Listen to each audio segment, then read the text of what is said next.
सभी भक्तों को श्री शिवाय नमस्तुभ्यं हर हर महादेव।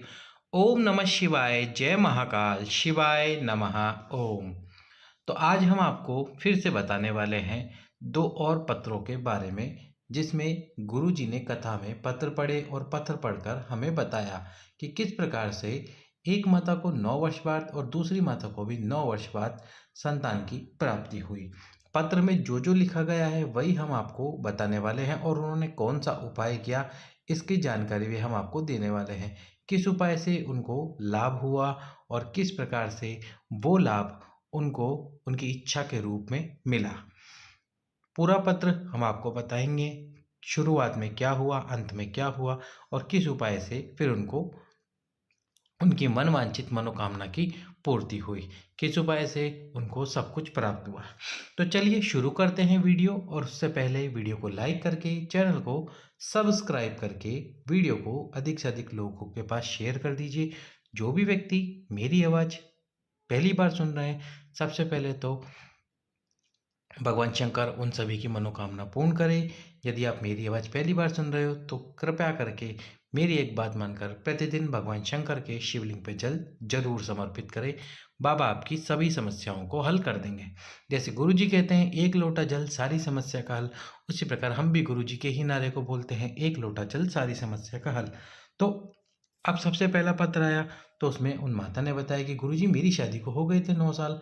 लोग बहुत अपशब्द कहते थे, बहुत ताने देते थे कि इसके संतान नहीं हो रही, कहीं कुछ समस्या तो नहीं, संतान का सुख नहीं था।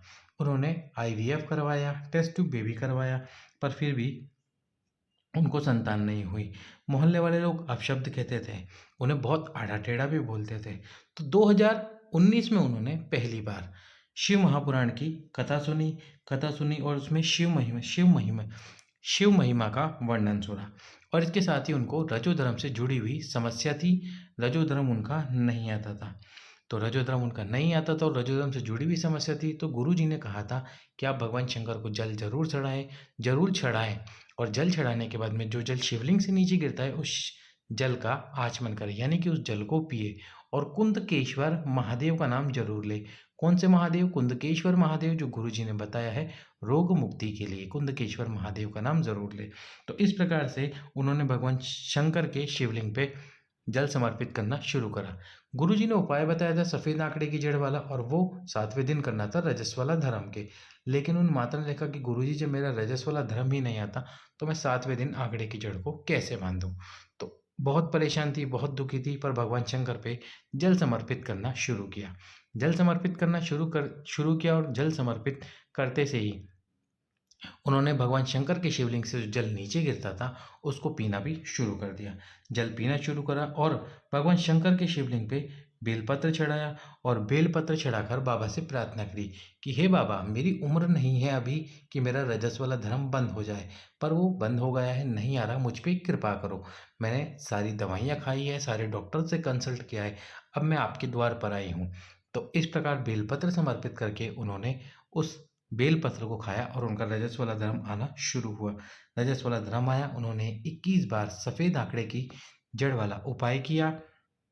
उसके साथ ही पीपल के पत्ते वाला उपाय किया, और जब उपाय किया तो उनका गर्भ ठहरा। गर्भ ठहर कर उनको पुत्र प्राप्ति हुई, और जो पुत्र का उन्होंने नाम रखा वो रखा था तुमरुका। तुमरुका जी, जो तुमरुका जी है भगवान शंकर के ही एक स्वरूप कहे जाते हैं, जैसा गुरु जी ने अपनी कथा में कहा। तो ये था पहला पत्र। दूसरे पत्र की जानकारी अब हम आपको देते हैं।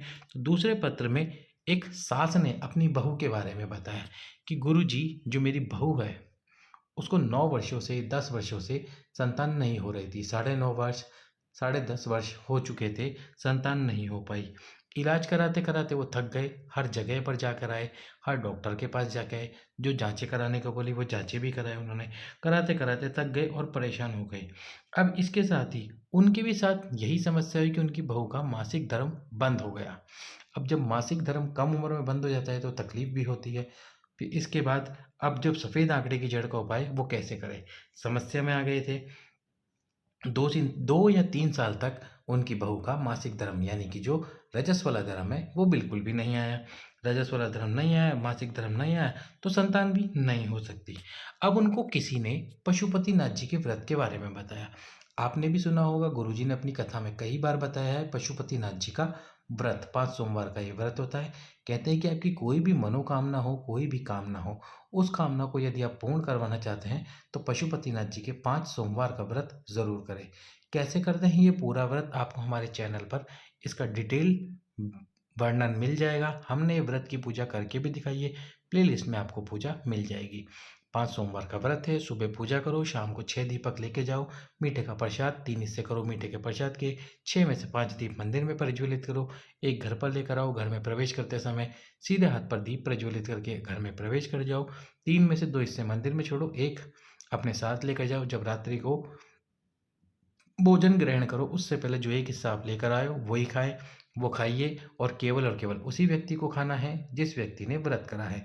5 सोमवार का व्रत करो, 5वें दिन व्रत का उद्यापन करो, उद्यापन में 108 वस्तुएं समर्पित करो कोई सी भी, और उसके साथ ही 108 वस्तुएं समर्पित के साथ एक श्रीफल पानी वाले नारियल पर 7 बार मूली का धागा लपेट कर अपनी कामना बोलकर शिवलिंग को स्पर्श कराकर श्रीफल बाबा भोलेनाथ के सम्मुख में रख दीजिए।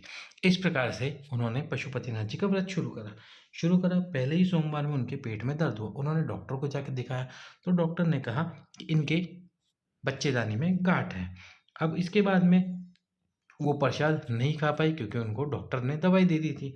अब इसके बाद में दूसरी जांच कराने गई, दूसरी जांच भी कई समय बाद गई वो जांच कराने, तो भी उसमें गांठ का ही बताया डॉक्टर ने कि आपको गांठ है, आप इसका ऑपरेशन जल्द से जल्द करवा लीजिए।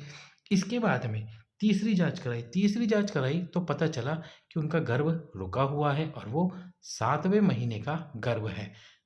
ये जानकर उनको खुशी हुई कि पशुपतिनाथ जी का जो व्रत उन्होंने करने की सोची थी, करी थी, करने की कोशिश करी पर नहीं कर पाए, केवल एक सोचने मात्र से, पशुपतिनाथ जी का व्रत करने मात्र से, जबकि पूरा नहीं कर पाए थी, बाबा ने उनकी कामना सुन ली। आप भी विश्वास रखें भगवान भोलेनाथ पर और अपनी कामना करें।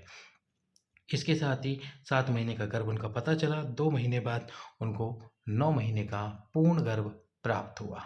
तो इस प्रकार से ये 2 पत्र, आप भी इन पत्रों पर विश्वास कीजिए, क्योंकि ये पत्र गुरु जी की कथा में आते हैं, वहीं से हमने आपको ये पत्र बता रहे हैं।